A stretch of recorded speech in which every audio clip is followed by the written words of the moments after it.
আমাৰ অসমত খিলঞ্জীয়া মূলসুঁতিৰ মানুহে ই ধৰ্ম যি হওক খিলঞ্জীয়া মূলসুঁতিৰ মানুহে কেতিয়াও শংকাত থাকিব এই পৰিৱেশটো হ'ব নোৱাৰে। বৰ্তমান অসমত মাননীয় মুখ্যমন্ত্ৰী হিমন্ত বিশ্ব শৰ্মা ডাঙৰীয়াৰ চৰকাৰ, এই চৰকাৰখনৰ দিনত অসমৰ খিলঞ্জীয়া মূলসুঁতিৰ মানুহ সুৰক্ষিত হৈ থাকিব লাগিব আৰু তেওঁলোকক সুৰক্ষা দিয়াৰ দায়িত্ব আমাৰ। যি অঞ্চলতে নহওক, আজি এই অঞ্চলত যদি অসমৰ খিলঞ্জীয়া মানুহে ক'ৰবাত শংকাত ভুগিছে, নিজৰ ভয়ত থাকিব লগা হৈছে, সেই ধৰণৰ পৰিৱেশ আমি হ'ব নিদিওঁ। ইয়াত সেই লোকসকলক সুৰক্ষা দিয়াৰ দায়িত্ব আমাৰ আৰু সেইকাৰণে মুখ্যমন্ত্ৰী ডাঙৰীয়াৰ নিৰ্দেশ মৰ্মে মই ইমিডিয়েটলি ইয়ালৈ আহিছোঁ আৰু মই আহি এখেতসকলক আশ্বস্ত কৰিছোঁ যে একেলগে চিন্তা কৰিব লগা একো নাই, সুন্দৰ সুৰক্ষাই থাকিব। পুলিচ প্ৰশাসনে ইয়াত সম্পূৰ্ণ ডিউটি কৰিব।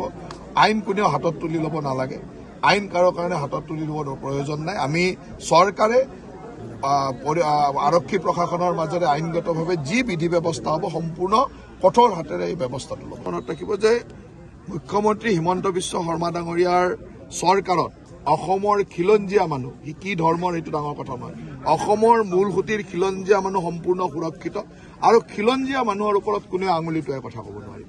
খিলঞ্জীয়া মানুহক সুৰক্ষা দিয়াৰ দায়িত্ব আমাৰ চৰকাৰ। আমাৰ অসমত খিলঞ্জীয়া মূলসুঁতিৰ মানুহে ই ধৰ্ম যি হওক খিলঞ্জীয়া মূলসুঁতিৰ মানুহে কেতিয়াও শংকাত থাকিব এই পৰিৱেশটো হ'ব নোৱাৰে। বৰ্তমান অসমত মাননীয় মুখ্যমন্ত্ৰী হিমন্ত বিশ্ব শৰ্মা ডাঙৰীয়াৰ চৰকাৰ, এই চৰকাৰখনৰ দিনত অসমৰ খিলঞ্জীয়া মূলসুঁতিৰ মানুহ সুৰক্ষিত হৈ থাকিব লাগিব আৰু তেওঁলোকক সুৰক্ষা দিয়াৰ দায়িত্ব আমাৰ। যি অঞ্চলতে নহওক, আজি এই অঞ্চলত যদি অসমৰ খিলঞ্জীয়া মানুহে ক'ৰবাত শংকাত ভুগিছে, নিজৰ ভয়ত থাকিব লগা হৈছে, সেই ধৰণৰ পৰিৱেশ আমি হ'ব নিদিওঁ। ইয়াত সেই লোকসকলক সুৰক্ষা দিয়াৰ দায়িত্ব আমাৰ আৰু সেইকাৰণে মুখ্যমন্ত্ৰী ডাঙৰীয়াৰ নিৰ্দেশ মৰ্মে মই ইমিডিয়েটলি ইয়ালৈ আহিছোঁ আৰু মই আহি এখেতসকলক আশ্বস্ত কৰিছোঁ যে একেলগে চিন্তা কৰিব লগা একো নাই, সুন্দৰ সুৰক্ষাই থাকিব।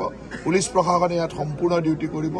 আইন কোনেও হাতত তুলি ল'ব নালাগে, আইন কাৰো কাৰণে হাতত তুলি ল'ব প্ৰয়োজন নাই। আমি চৰকাৰে আৰক্ষী প্ৰশাসনৰ মাজেৰে আইনগতভাৱে যি বিধি ব্যৱস্থা হ'ব সম্পূৰ্ণ কঠোৰ হাতেৰে এই ব্যৱস্থাটো ল'ব। মনত ৰাখিব যে মুখ্যমন্ত্ৰী হিমন্ত বিশ্ব শৰ্মা ডাঙৰীয়াৰ চৰকাৰত অসমৰ খিলঞ্জীয়া মানুহ, কি ধৰ্মৰ এইটো ডাঙৰ কথা নহয়, অসমৰ মূলসুঁতিৰ খিলঞ্জীয়া মানুহ সম্পূৰ্ণ সুৰক্ষিত আৰু খিলঞ্জীয়া মানুহৰ ওপৰত কোনেও আঙুলি টোৱাই কথা ক'ব নোৱাৰিব।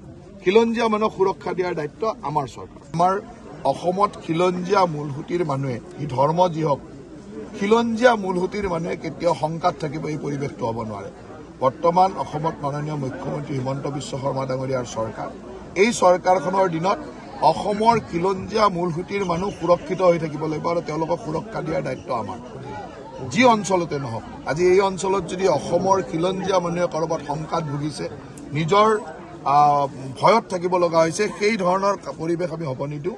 ইয়াত সেই লোকসকলক সুৰক্ষা দিয়াৰ দায়িত্ব আমাৰ আৰু সেইকাৰণে মুখ্যমন্ত্ৰী ডাঙৰীয়াৰ নিৰ্দেশ মৰ্মে মই ইমিডিয়েটলি ইয়ালৈ আহিছোঁ আৰু মই আহি এখেতসকলক আশ্বস্ত কৰিছোঁ যে একেলগে চিন্তা কৰিব লগা একো নাই, সুন্দৰ সুৰক্ষাই থাকিব। পুলিচ প্ৰশাসনে ইয়াত সম্পূৰ্ণ ডিউটি কৰিব। আইন কোনেও হাতত তুলি ল'ব নালাগে, আইন কাৰো কাৰণে হাতত তুলি ল'ব প্ৰয়োজন নাই। আমি চৰকাৰে আৰক্ষী প্ৰশাসনৰ মাজেৰে আইনগতভাৱে যি বিধি ব্যৱস্থা হ'ব সম্পূৰ্ণ কঠোৰ হাতেৰে এই ব্যৱস্থাটো ল'ব। মনত ৰাখিব যে মুখ্যমন্ত্ৰী হিমন্ত বিশ্ব শৰ্মা ডাঙৰীয়াৰ চৰকাৰত অসমৰ খিলঞ্জীয়া মানুহ, কি ধৰ্মৰ এইটো ডাঙৰ কথা নহয়, অসমৰ মূলসুঁতিৰ খিলঞ্জীয়া মানুহ সম্পূৰ্ণ সুৰক্ষিত আৰু খিলঞ্জীয়া মানুহৰ ওপৰত কোনেও আঙুলি টোৱাই কথা ক'ব নোৱাৰিব। খিলঞ্জীয়া মানুহক সুৰক্ষা দিয়াৰ দায়িত্ব আমাৰ চৰকাৰ।